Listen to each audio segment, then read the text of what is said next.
Hello, welcome to Liverpool FC News Today channel. Thiago Alcantara on Friday, Diogo Jota on Saturday. In 2 days, Liverpool's summer transfer window improved dramatically and suddenly their hopes of retaining their Premier League crown were significantly bolstered. But while they made it a memorable weekend by beating Chelsea on Sunday, the clash also showed that Jurgen Klopp perhaps still needs to make one more addition to his squad before October 5th.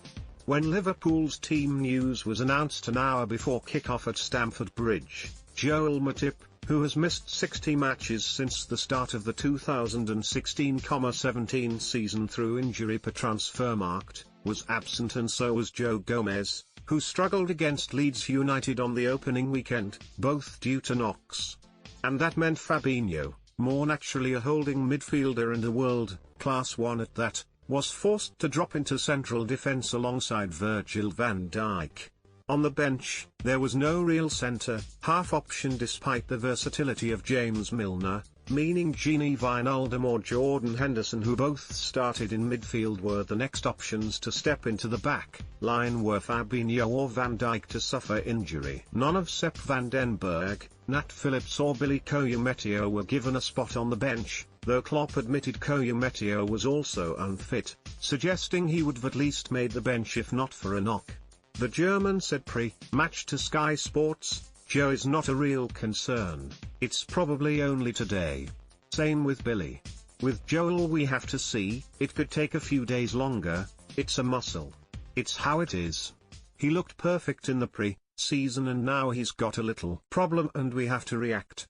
But with Matip's injury record and the fact Fabinho is better utilised in the number 6 role breaking up play, although Jordan Henderson, Wijnaldum and new boy Thiago can play there, Liverpool surely need to sign a new central defender. Fabinho coped well against Chelsea's Timo Werner, a target for Liverpool earlier in the summer, despite the German's pace.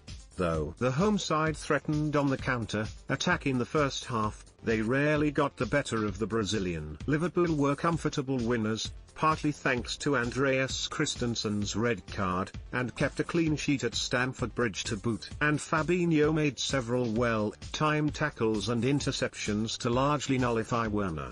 While club legend Jamie Carragher declared that Liverpool no longer need another central defender after Fabinho's performance, deploying the 26-year-old, there should really only be a break glass in case of emergency option. Why? Because although he slotted in well at the back, Fabinho is just so good in the holding position, having displaced Manchester City's Fernandinho as perhaps the best player there in England's top flight. In his 56 league appearances before Chelsea, Liverpool lost just 4 times.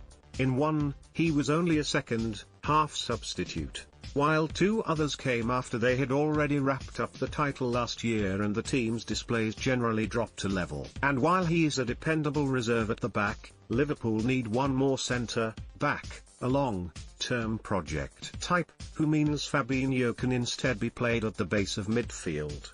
A team with Liverpool's ambitions across all competitions need 4 senior centre-backs. Despite some of Dejan Lovren's flaws, he came into the team and produced some important displays in a pre-Christmas stretch last season and was a high-quality 4th choice. The Croatian, though, is now gone, having joined Zenit St. Petersburg for just shy of £11 million. Asking Kouyameteo, given he has never made a senior appearance before, to step up as his replacement would be a big gamble given the very small margin for slip-ups in a title race against Manchester City. Ozan Kabak of Schalke has been linked, and the 20-year-old is a talented player, even though his side were hammered 8-0 by Bundesliga champions Bayern Munich on Friday night. It is a player like the Turk who might appeal to Liverpool given they need a centre-half already of a good level, who has the ceiling to significantly improve further, but who is also willing to accept he will not immediately be a starter at Anfield. Suggestions are that Schalke do not want to sell but could be tempted into offloading if they receive a bid of around £23 million, €25 million. After the £60 million weekend splash on Thiago and Jota, Liverpool may have to sell players before they can sign a new defender. That they need to trim the squad in order to buy fresh faces was shown after it was announced that hot-ass move from Wolves would be offset by key Janahiva's £10 million Molineux switch, with the Dutchman departing despite his potential. Ryan Brewster, Harry Wilson and Marco Grujic are all sellable assets, with Jadon Shaqiri and Divock Origi's futures have also been the subject of speculation. Liverpool must look to agree deals for their French players, particularly players like Wilson and Grujic who will only play in the domestic cup competitions barring an injury crisis, to free up funds for another deal late in the window. Because failing to sign a new defender could prove an oversight. They have addressed the other areas within their squad that needed bolstering by adding a up left back in Tsimikas and another quality deputy attacker in Jota. Thiago is more of a luxury addition, but the Spain international gives a midfield orchestrator Liverpool who they perhaps did not have previously, given he's of a different profile to their other most creative midfielder, Naby Keita. Another senior centre-back is the only real hole in Liverpool's squad. Plug that gap and then the Merseyside outfit are arguably as strong as they very possibly could be. Liverpool have been bitten by injuries in central defence over recent years, Fabinho having to play against Bayern Munich in a Champions League last 16 first leg clash in February 2019 after injuries to Van Dijk, Gomez and Lovren.